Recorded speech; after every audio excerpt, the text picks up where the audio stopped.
And a part of why we're here tonight is the reintroduction of the Greater Grand Rapids branch of the Naacp. We understand that in order for us to continue moving the needle forward, we need to bring new leadership on board also.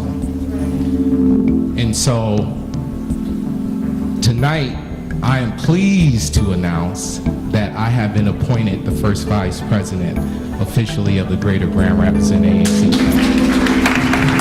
The NAACP, National Association for the Advancement of Colored People, is the oldest, largest, and strongest civil rights organization in the United States.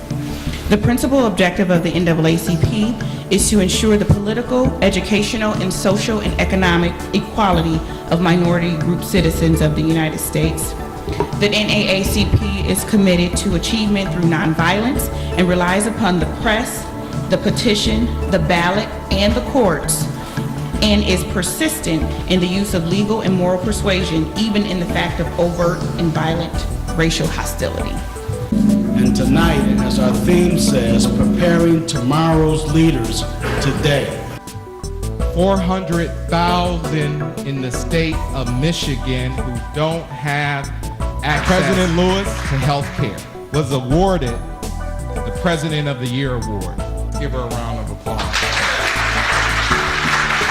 Founders, Mary White Overton, Dr.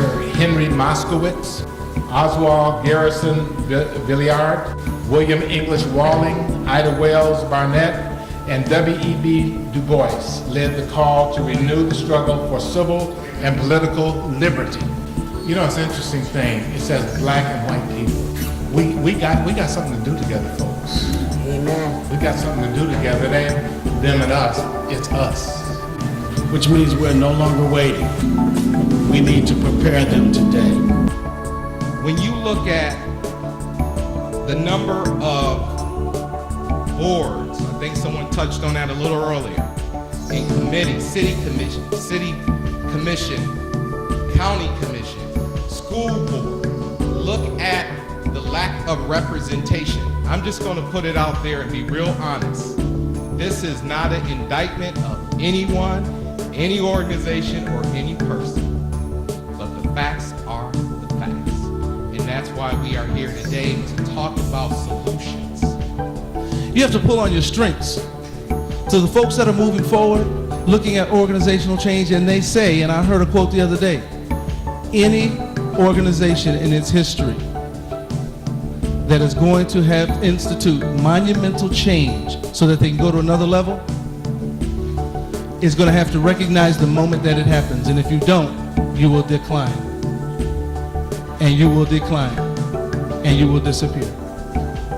All organizations have a time in their history. All organizations have a time in their history where they invoke monumental change so that they can move to the next level. If you miss the moment, you will decline. It's not easy. It's not easy. So when you start talking about taking your life's work, I've been doing this for 40 years, nobody knows it like me. How could anybody possibly do what I have done?